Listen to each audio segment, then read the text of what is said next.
On the news, police vow to arrest perpetrators of cult-related killings in Anambra State.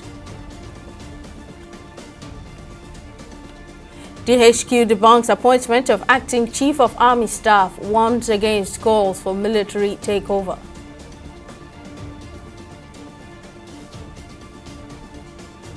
And the FCC blows hot as 16 governors approach court to scrap its operations.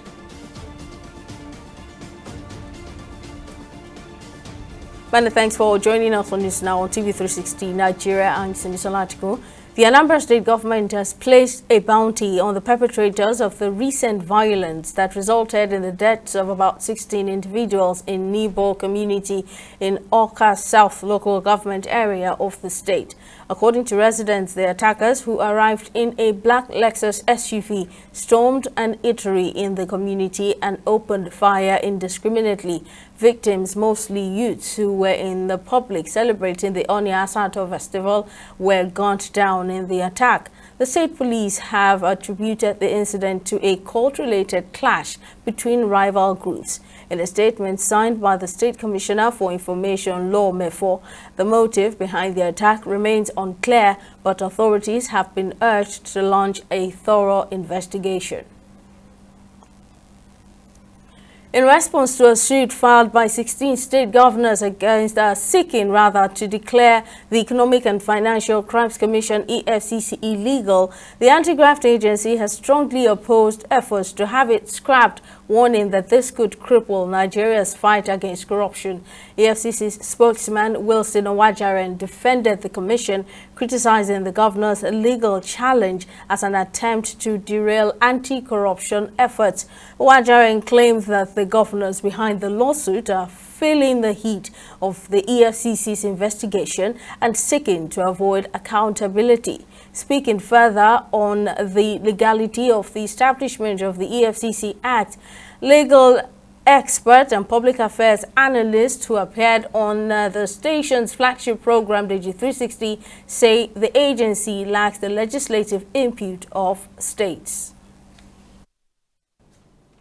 Let me say emphatically that I belong to the school of thought that want respect for constitutionalism, because we operate constitutional democracy. And there is no need to cut corners when we know exactly what to do. The EFCC is a creation of the Constitution, and any agency, organ of government that is a creation of the Constitution must follow the duly laid down procedure of its establishment. And let me also say emphatically that it is never too late to turn around, to make a detour when you observe or realize that you are moving on the wrong track. EFCC has been alive for almost 20 years since its establishment, but what it now means is that it has been running on the wrong track. And it is never too late to change the direction and move on the right track. So nobody should bring up the argument that EFCC is there and can continue to be there. Yes, it can continue to be there to serve the interests of the federal government, but if it does not have the concurrent legislative input of the state houses of assembly, then it should at best be a federal agency that should have nothing to do with the federating state, because it is clearly enshrined in our constitution how a foreign treaty can be domesticated, how a foreign convention can be domesticated. And if for any reason the FCC and other agencies of government like ICPC fall short of the provisions of the Constitution, it is not wrong. It is not too late to right the wrong. Operatives of the National Drug Law Enforcement Agency NDLEA have arrested 2 businessmen, Ehejerika Okechukwu and Iwagu Ikedi, as well as a Canada-based nurse, Usman Olami, at the Murtala Mohammed International Airport, Lagos, for attempting to import and export cocaine pellets and parcels of loud, a synthetic strain of cannabis through the airport. This arrest is part of a broader crackdown on drug smuggling activities across the country, with the NDLEA intercepting over 7 billion naira worth of opioids at various seaports. TV360's Victoria Akonde has more on this story. A statement by the spokesman of the NDLEA, Femi Babafemi, on Sunday, Iyejirika Okechukwu, who has been a frequent visitor of Thailand from where he claims to be importing fish into Nigeria, was arrested last Tuesday while attempting to board an Ethiopian Airlines flight to Thailand via Addis Ababa, Ethiopia. According to the NDLEA spokesperson, Okechukwu ingested an illicit drug which was confirmed as cocaine weighing 400 grams. For Iwagu Ikedi, his body scan revealed ingestion of illicit drugs excreted after observation. In the same vein, Nigerian-Canadian nurse Usman Olami claimed she was in Nigeria to meet her boyfriend, who instructed her to come with a large consignment of the highly sought-after synthetic cannabis. At the seaports, Babafemi said a total of 162,335 bottles of codeine-based syrup and 780 cartons of chlorpheniramine were intercepted from 2 containers at the Apapa seaport in Lagos by NDLEA operatives during a joint examination of 2 containers with men of the Customs Service and other security agencies. Seizures from suspects in Lagos, Edo and Bauchi states include several tramadol pills, kilograms of cannabis and methamphetamine. While commending the NDLEA officers and sister agencies for the seizures and arrests nationwide, the chairman, chief executive officer of NDLEA, retired Brigadier General Buba Mawar, says the operational successes and balanced approach to drug supply and demand reduction efforts are well appreciated. Victoria Akonde, TV360 News, Lagos. Still on the NDLEA, the agency has responded to a recent attack on its reputation by Senator representing Kwara South Oyelola Ashiru, dismissing his accusation as a personal vendetta rather than a concern rooted in public interest. The Director of Media and Advocacy for the NDLEA, Femi Babafemi, disclosed this during a press briefing at its headquarters in Abuja on Monday. Babafemi described Senator Ashiru's statement made during a Senate plenary on October 15, where he claimed the agency is corrupt and compromised as baseless and defamatory, insisting that it is prompted by previous law enforcement actions involving the senator's associates. The personal house of Senator Ashiru in GRA Ilorin, the capital of Kwara State, had been raided in recent past by the agency, where drugs and illicit substances were recovered, while 2 of his aides, Ibrahim Mohammed and Mohammed Yahaya, were arrested. Based on credible intelligence and surveillance which confirmed that the senator's house was being used as a drug joint for drug dealers and users, the house was raided by our operatives at 1:30 p.m. on February 4, 2024. During which the 2 aides were arrested, while a 3rd suspect escaped arrest. In another encounter with the senator, the agency also received intelligence that some of his boys, popularly known as Omo Senator, operating from his hometown, Offa, were equally dealing in illicit drugs. A raid was subsequently carried out on their joint in Offa, where one of them, Oluwatosin Odepidan, was arrested and illicit drugs such as methamphetamine and cannabis recovered from him. Going by this backstory, it is deductible that these encounters that the agency has had with the senator must have been responsible for his outburst, and unfortunately false allegation, the type that nobody within and outside of government has ever leveled against NDLEA before. This same agency that he wrongfully got into the headline as the most corrupt government agency in Nigeria is the same agency that has been receiving accolades from local and international bodies. NDLEA since January 2021 has been on a journey of reforms, and so far we are glad with the progress we are making. We are grateful to the federal and state governments for the support we have been enjoying. We're equally grateful to the National Assembly for the huge support they give that has made possible the turnaround of NDLA from a dormant agency to a vibrant government organ. In other stories, the Nigerian army has dismissed media reports suggesting that there is a leadership vacuum following the absence of the Chief of Army Staff, Lieutenant General Taoreed Lagbaja, who is said to be on annual leave.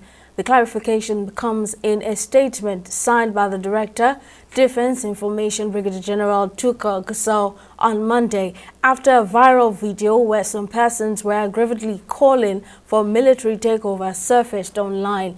It also issued a warning to those calling for a military coup, describing it as a treasonable offense under the law. Meanwhile, 15 retired army generals have been pulled out from the Artillery Corps during a ceremony at the Nigerian Army School of Artillery in Kachia, Kaduna State. The group of retirees include 11 major generals and 4 brigadier generals. Speaking on behalf of the retired officers during the pulling out parade, Major General James Yam reflected on their long military careers, expressing fulfillment and gratitude. On security matters, experts have emphasized on the importance of inventory control and documentation of Nigeria's stockpile of small arms and large weapons, which has been a major threat to Nigeria's security, exacerbating issues such as insurgency, banditry, and other violent crimes. This is in response to a statement by the National Security Advisor Nuhu Ribadu that many of the illicit weapons currently used by these terrorists and bandits originally belonged to the federal government. Speaking on the station's flagship program, DG360 experts called for action against redistribution of used small arms and large weapons to terrorists, bandits, and other non-state actors in the country. Most of the time, our soldiers walk into ambush. And then when they are ambushed by these terrorists, they cut away their weapons and so on. And then the weapons end up with the terrorists themselves. Whereas our soldiers would have lost all they went into battle with because they walked into an ambush. Because somebody probably gave them an information that is wrong. And based on that wrong information, which they did not gather an intelligence on, provide an estimate for them to work with, then they go ahead and walk into an ambush. And consequently, they end up losing all the equipment they went into battle with. Stockpiling firearms requires a lot of inventories. The first in, last out, or last out, first in kind of situation. But when we are in a battle situation, most of those things do not take cognizance. You come in, and then the vehicle that has come to collect the supply from the SA&T department, that is supply and transport department, they just come in there, put their vehicle behind, and then they are loaded with X number of quantities of munitions. It could be bullets, it could be grenades, it could be other kind of electronic devices that are explosives and so on, or the main frame of the firearms that is required for that battle. Most times they don't take stock when it's a battle situation. They just go ahead and issue what they have to issue, and that's it. And because of that fact, a lot of them are taken advantage of. It's time for a short break, but coming up on News Now, Vietnam names Army General Luong Quang as new president. We'll give you details when we return.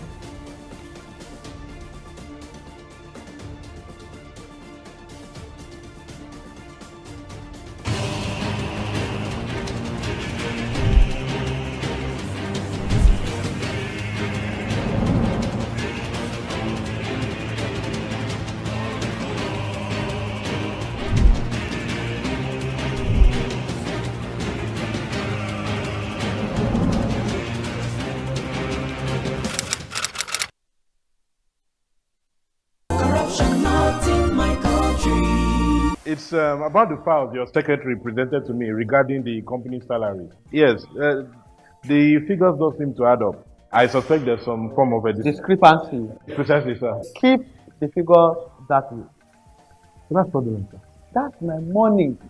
I'm sorry, sir. I can't do that, sir. See how padded your sheets are. Are you telling me you cannot pad up figures? Sir, padding is against best auditing practices, and it's a form of corruption. It's true. Accountant. You were testing. Thank you, sir. That's it. Macaulay, Yes, sir. you are fired. Fine. Yeah. Fine, sir. Rather than watch corruption grow under my watch. Padding is a form of corruption and not in my country, sir. Corruption not in my country. Stop corruption now.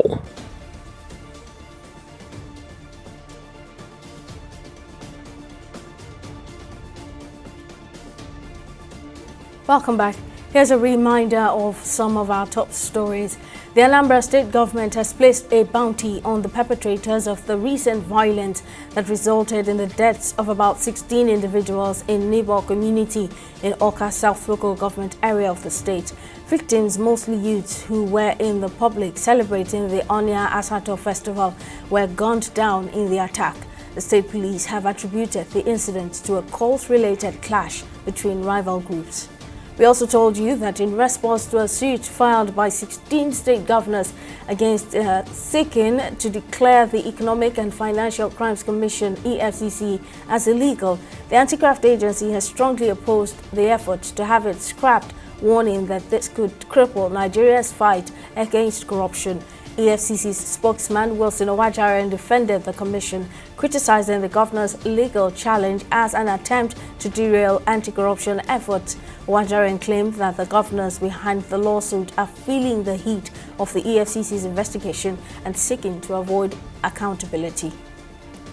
In case you missed any of our news bulletins or for more updates, you can catch us on Limex World TV and AVO TV or log on to our website on www.tv360nigeria.com. You can also follow us on our social media platforms on Twitter, Instagram and YouTube at TV360 Nigeria, or download our mobile app on Google Play Store, Huawei App Gallery and Apple Store. On Facebook, we're at TV360 Online.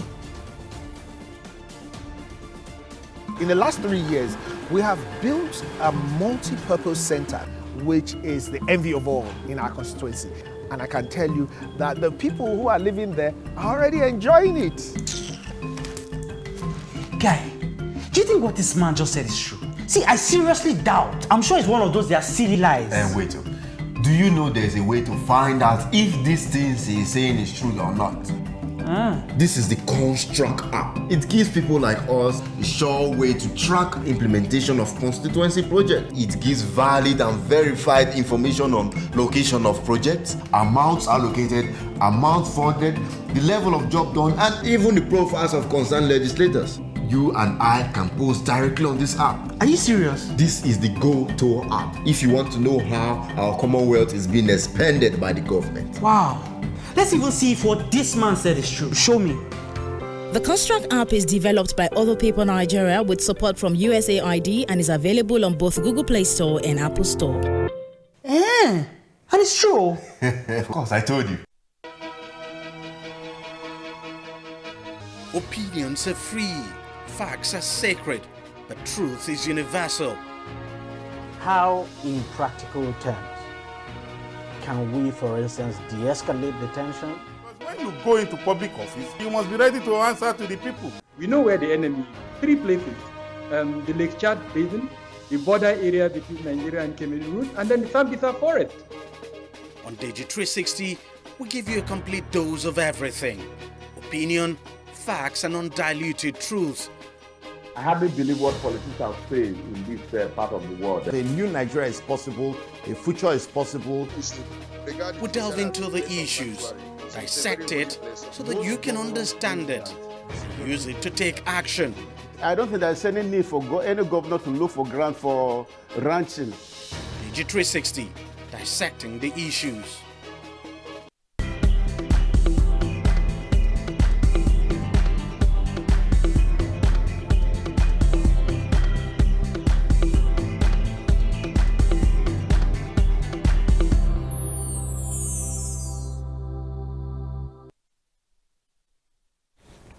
Well, let's switch to business news. Victoria Konde has the latest. Over to you, Victoria. Thank you very much, Simi. Welcome to Business News. Well, in the bid to tame inflation and support the local currency, the Central Bank of Nigeria has pulled out a large sum of 7.6 trillion naira from circulation in the country's financial market.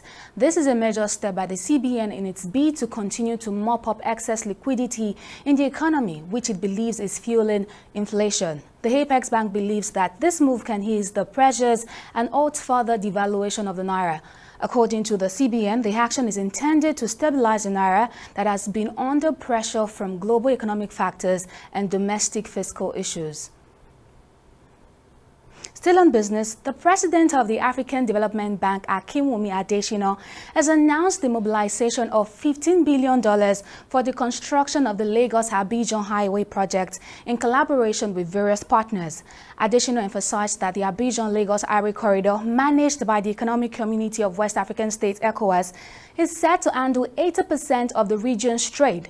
The bank has also raised over $300 million for the Enugu to Cameroon project and invested over $40 million in the Lekki Toll Road to alleviate congestion and reduce traffic costs. The project is expected to significantly enhance transport connections between Nigeria and the rest of West Africa. Now we'll go on a short break and be back with stock market report.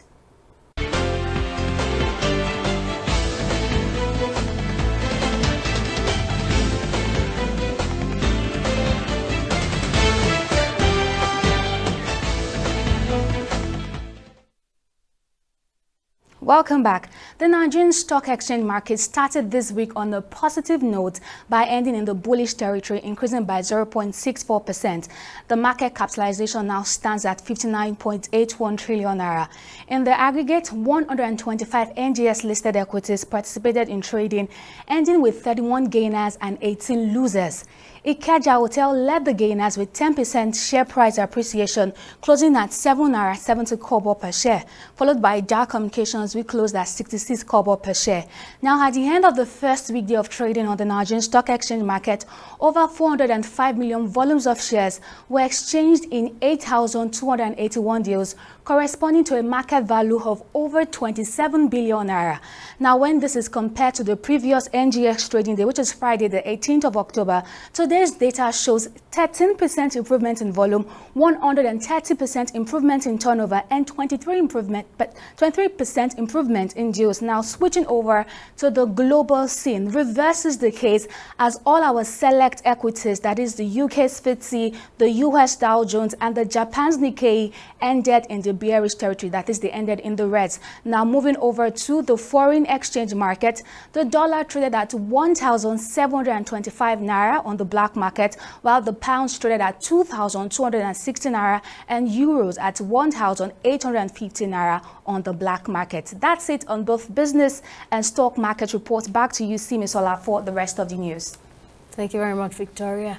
And on the foreign scene, Vietnam has elected Luong Quang, a military general, as its new president, the fourth official to fill the role in 18 months. The 67-year-old was elected by the National Assembly to replace Do Lam, who remained president even after he was formally appointed as the General Secretary to the ruling Communist Party in August.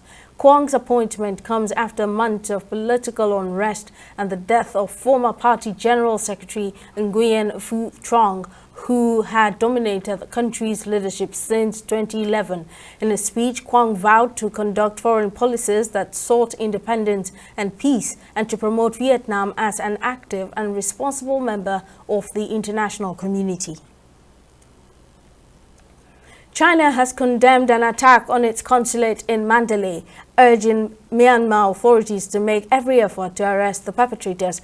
According to Beijing's foreign ministry spokesman Ling Jian, the blast occurred at China's consulate office in central Mandalay, south of the Royal Palace in Myanmar's second city, around 7 p.m. on Friday. Following the attack, the Chinese consulate in Mandalay has issued a security warning urging all Chinese nationals, companies and organizations to pay close attention to local situations and step up security measures. Finally, on sport, International Boxing Federation's World Heavyweight champion Daniel Dubois has expressed his readiness to once again face former two-time heavyweight champion Anthony Joshua in the highly anticipated rematch between the two boxers. Last month, Joshua's bid to become a three-time world champion and return to the division's top table ended dramatically, with Dubois dropping him several times at Wembley Stadium before he landed the final blow in round 5 that left Joshua with a 4th career loss. Back in August 2023, Dubois fought Usyk and landed a body shot, which sadly was ruled a low blow, making Usyk win by 9th round stoppage. After a challenging year marked by serious knee injury, Brazilian forward Neymar Jr. is set to make his return to the football pitch after completing rehabilitation from an ACL and meniscus injury in his left leg. Saudi Pro League team Al Hilal made the revelation through a social media video on Monday. The Brazilian star, who currently plays for Al Hilal, will be part of the squad to play Al Ain in the AFC Champions League as soon as next week. Well, that's it on News Now. Thank you very much for watching. We'll see you again next time.